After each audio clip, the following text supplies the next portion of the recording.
Hi, I'm Paul Dello, designer of Planet Fulcrum. Thanks for watching this video on how to play Planet Fulcrum on Tabletopia.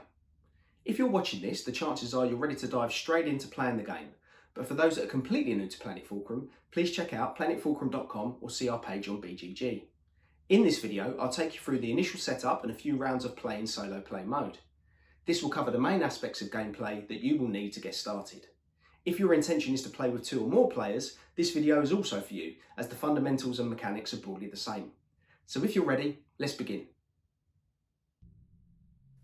The first job is to finalise the setup and determine the order of turn.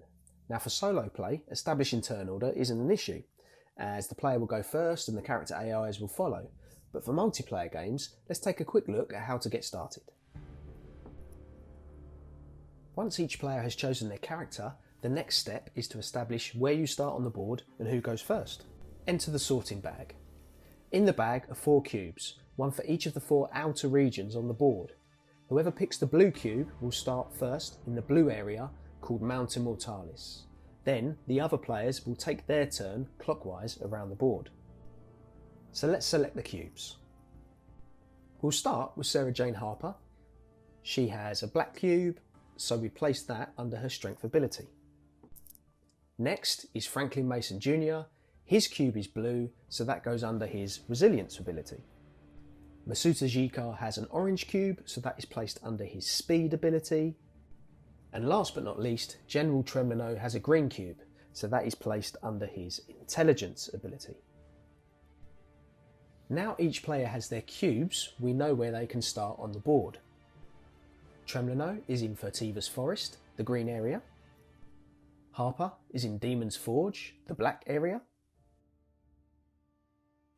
Mace is Mountain Mortalis, the blue area.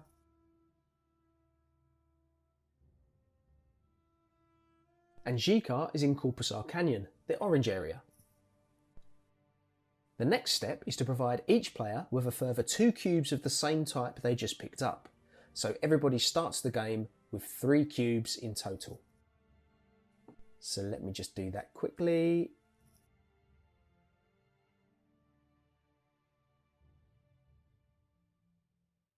There we go.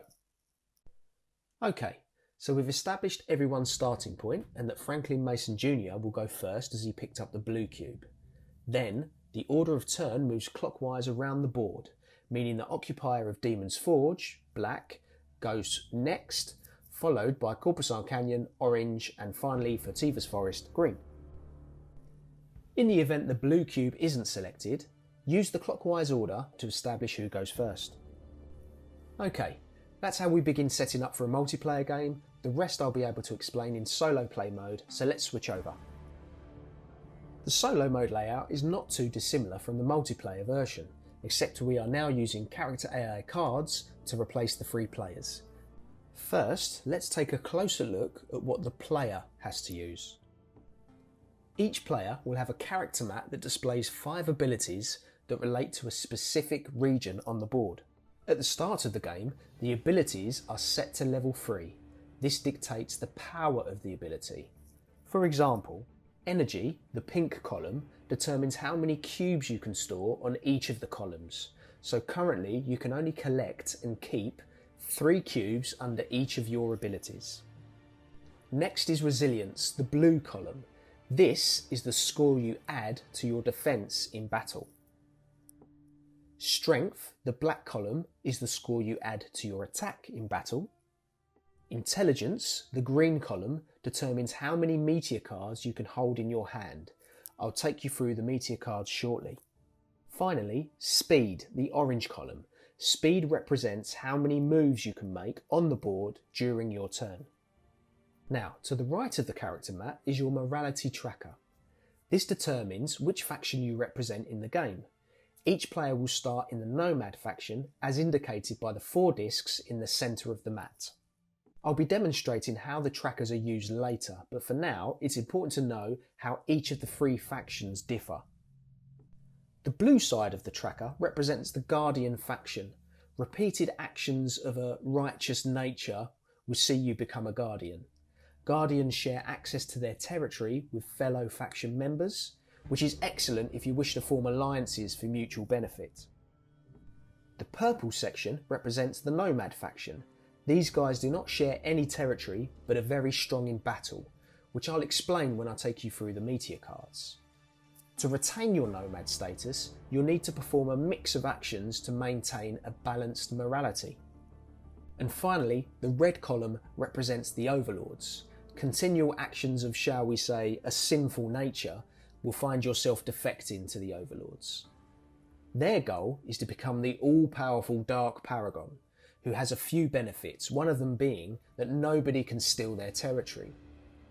Overlords that are not of Dark Paragon status must only allow the Dark Paragon access to their territory. So let's conclude setup so we can get cracking. As you can see, the characters have their starting positions on the board, along with 3 cubes that match their location. The next task is for each player to draw 3 cards from the Meteor deck. As this is the solo player setup, Sarah Jane Harper, the character I will be using, will draw first. For multiplayer setup, whoever got the first turn will draw their first Meteor cards. So here are my 3 cards, not bad. As you can see, in my hand I have 2 battle modifiers of light morality and 1 energy Fulcra shard. Let's start with the modifiers. These are used during battle to increase your score in the hope that you outscore your opponent. The shield icon identifies that this card can only be used if you're playing the defending phase of the battle, and the sword icon indicates that this card can only be used when you are playing the attacking phase. In the top left of each card there are 2 faction logos. This signifies which faction you must align with in order to use the card. For example, I happen to have 2 light morality cards, so I must be either a Guardian or a Nomad to use them. Thankfully I'm a Nomad, so that's all good. The third card in my hand is an energy Fulcra shard. If you have 2 shards of the same type in your hand, you may trade them in for 3 cubes of that type, in this case energy cubes. But to do this, you must be on the Meteor card space on the board. Alright, so let me quickly deal 3 Meteor cards to each of the AIs and we can begin the game. Okay, before I take my turn, let me just run through the spaces I can interact with. And it's worth noting that all 5 regions on the board have the same space types. The closest space to me is the Meteor space. Here I can pick up Meteor cards, for example if I wanted to change my current hand. The ability that matches my current location states how many cards I can pick up, and my intelligence ability dictates how many Meteor cards I get to keep. So in this case, intelligence relates to both where I am and the amount of cards that I get to keep. So in theory, I'd be able to pick up 3 cards, which would give me a total of 6, but I will need to discard 3 to leave me a hand of 3. The next spaces I'll talk about are the territory spaces. You'll collect these to unlock the opportunity to level up your abilities. Once all territory spaces on the board are under faction control, the game ends. So it really is a race to the top. This space to the left is a portal. This allows you to head to any other portal space on the board. The space just above my character standee with the 4 coloured squares is an outer Fulcra source. Here you can pick up any Fulcra type except the ones that match your current location.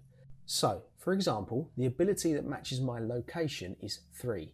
So I get to pick up 3 cubes in total, but of any type apart from green.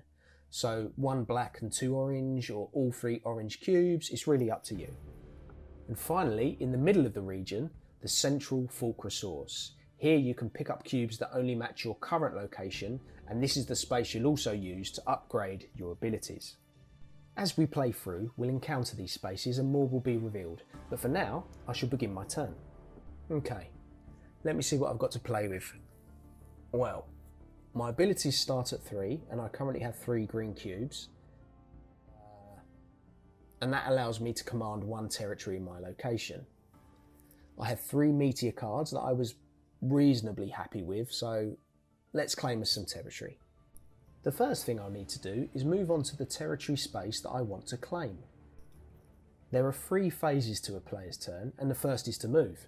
So as a player, you must always move in a single direction and only up to the amount your speed ability allows.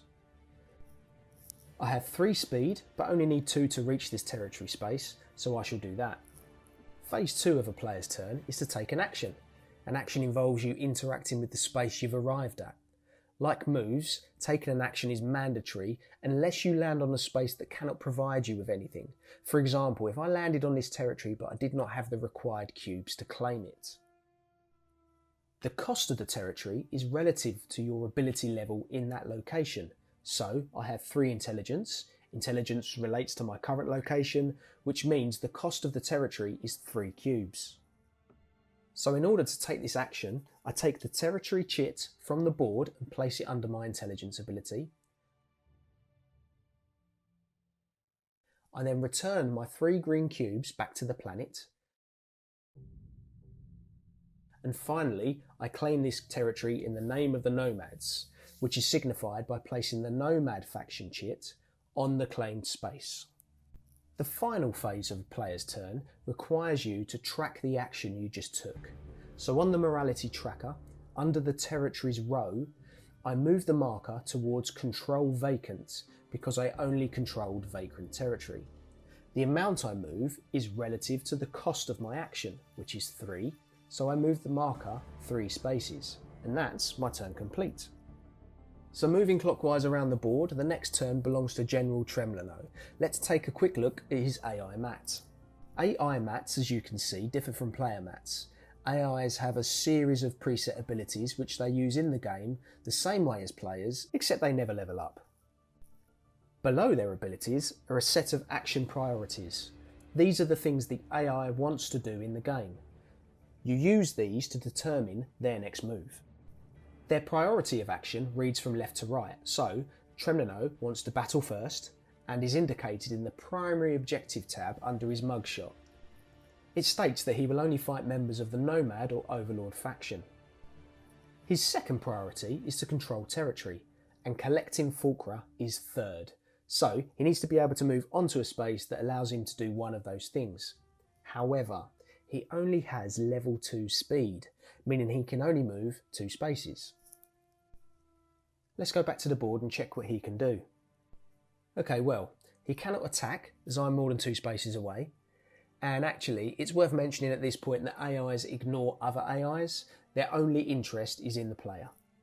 So he cannot attack me and he can move only 2 spaces, so that leaves him with little choice than to claim territory on Mount Immortalis. But wait, let's take a closer look at his mat. You'll notice his resilience level is at 4, but only has 3 cubes. This means he doesn't have enough cubes to claim territory, as the cost of the action is relative to the location's matching ability. So it looks like he can only move onto the territory space without completing an action. Poor Tremlino. But hey, that's what happens when you have jacked up stats without the resource to back them up. There's no morality tracker for the AI, so his turn is complete. Next up is Mace. Alright, so Mace's stats are also pretty jacked, except for intelligence, which is at level 2. So that means he's only allowed to keep 2 Meteor cards. So before we begin his turn, we're going to need to discard one of them. You will notice that on his action priority under Meteor, it states attack modifiers. So that's his preference when it comes to collecting Meteor cards. Let's see what he's got.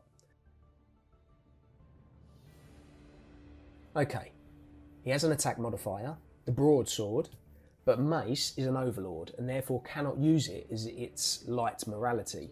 Only guardians and nomads can wield that. So he's actually got a pretty useless hand, in which case it doesn't really matter which card goes.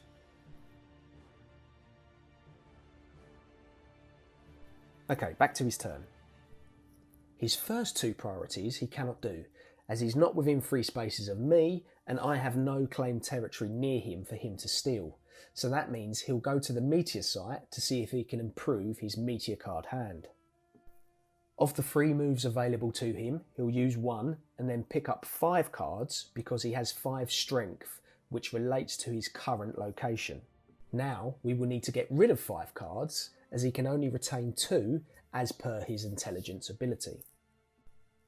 Wow, okay, that's much better for him.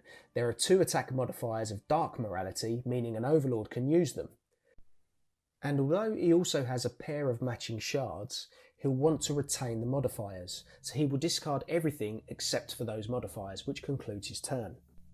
But it's worth noting that you can only exchange shards if they remain in your hand after you've discarded down. It's also worth mentioning, before we move on to Jikar's turn, is now that Mace has achieved his Meteor card priority of retaining usable attacking modifiers, he has no further need to go to the Meteor site until they have been used. Now on to Jikar in the orange region of Corpusar Canyon. His first priority is to claim vacant territory, but like Tremlino, the stat that represents his current location is at 4, but he only has 3 cubes. So he'll move on to his next priority, which is Fulcra cubes, from the central source. The ability that matches his current location is set at 4, so in theory he could pick up 4 cubes, but he's currently already got 3 cubes. And his energy ability only allows him to store a max of 4. As a result, he'll pick up 1 cube, which will give him a total of 4 cubes that he can use on his next turn to claim the territory. Now back to Sarah Jane Harper and me. I have 1 territory and my ability level is at 3, which means I need access to 1 territory to be able to level up. What I mean by access really applies to the Guardians and the Dark Paragon. For example, if I was a Guardian and a fellow Guardian member had claimed territory in this region, I could use their territory to level up, even though I did not own it. And the same goes for the Dark Paragon. They can use a standard Overlord's territory to level up. But as it currently stands, I have 1 territory at level 3, which allows me to level up, so that's what I'll do.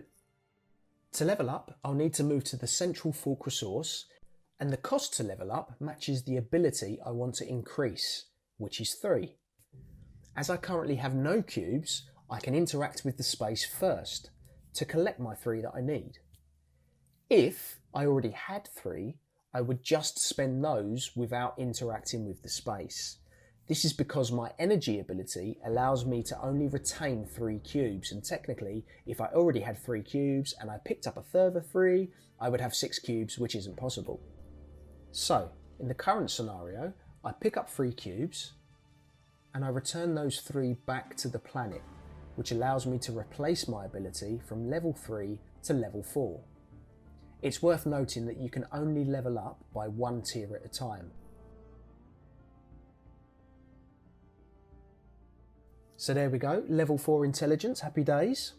So to conclude my turn, I'll just adjust my tracker along the pick up items row, moving 3 towards Fulcra, because that's the cost of my action. It's worth noting that if you level up, you adjust your tracker by how many cubes you spent, not how many you picked up. Now my tracker's starting to get interesting. I'm still a nomad, but I'm beginning to sway towards the Guardians. Next up is Tremlino. Let's remind us of his priorities. He'll want to battle me, he cannot claim territory, but he could collect Fulcra.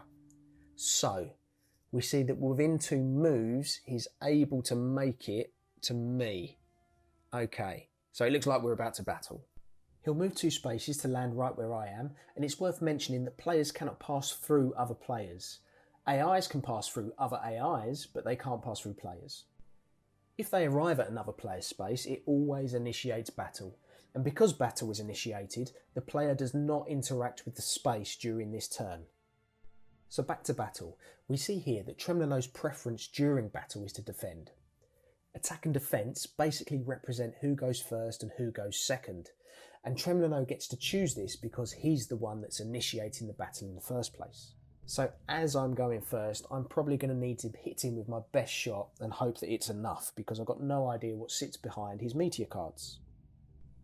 In battle, the highest score wins, and your ability that matches the current location is what's at stake, which happens to be intelligence. So you use the intelligence level as your base score for battle. So mine is currently at 4, but then what I need to do is add my strength ability to that score, which is 3. That gives me a score of 7, not bad. Now, to add to that score, I need to apply any attacking modifiers that I can play. And the only attacking modifier I have is the broadsword, and that's worth a further 3 points, making my attacking total 10 points. And by playing all the Meteor cards that I'm able to play, that effectively concludes my turn as the attacker. So Tremlino now needs to outscore 10 points in order for him to win. We see here that Tremlino has 4 intelligence, and as he's defending, he'll apply his resilience ability, which is also 4, giving him a total so far of 8. So I'm currently winning. Now it's time to see what defensive modifiers he can play, if any. Well, he has 2 defensive modifiers, but can only play the blue one because he's a Guardian. Either way, he's kicked my butt with a total score of 12 to my 10. Oh well. To conclude battle, we place the used Meteor cards back in the deck and shuffle it. As the loser, my ability that matched the battle location must be downgraded by 1. Fortunately, my new ability level, 3, still allows me to retain my territory that I claimed earlier. However, there may be scenarios when you play whereby your downgraded ability does not allow you to keep territory. In this scenario, you will need to release that territory back to the board. As the victor, Tremlino will receive 3 Fulcra that matches the battle location, so that's 3 green Fulcra. It's worth pointing out that had this outcome been different and the AI lost the battle, they would have their ability downgraded and I would have won the Fulcra. To display the AI's downgraded ability, simply turn over the card that sits directly above the ability in question. When this happens, AIs will default their next turn to restoring that ability via the central Fulcra source. They will not engage with any players, even if that player is in their way. So effectively, by defeating the AI in battle, you are taking them out of the game until they restore that ability. Okay, back to the real world of me losing, and the next turn is Mace. Let's take a look at his actions. Again, he cannot perform his first 2, and he's currently on the Meteor space, so that means he'll want to collect Fulcra from a central Fulcra source. He already has 3, he can pick up 5 because of his strength, but his energy ability is only at 4, meaning he can only keep a total of 4 cubes. So he'll move to the central spot and collect 1 cube. And it's worth noting that because his strength far outweighs his energy, he won't be able to claim any territory in this location, as he can never hold more than 4 cubes, but the cost to claim the territory in this area for him will be 5. On to Jikar's turn now, and this should be relatively easy. He has the required cubes to complete his first action priority, so the cost of him will be 4, the ability that matches his location is 4, allowing him to claim territory in the name of the nomads. Back to me, and this will be the final turn in this playthrough, as I believe we've covered most things. The only things we haven't covered is the use of a portal and defecting from your current faction. Well, it just so happens I want to use a portal to escape any further beatings. So I'll move on to the portal space, which will take me to Potesta's Isle, the centre region on the board. Fortunately, nobody can follow me on this turn, as other players cannot port to a space that is currently occupied, giving me a chance to lick my wounds. To finalise this last turn, I go to the portal row on my tracker and move 3 spaces towards the uninhabited region, as there are no AIs or other players in this location. Now what that has done is display a clear majority in favour of the Guardians. This means I am now a Guardian. To display this new allegiance, my tracker needs to reset all the way to the left, so all markers are in the blue.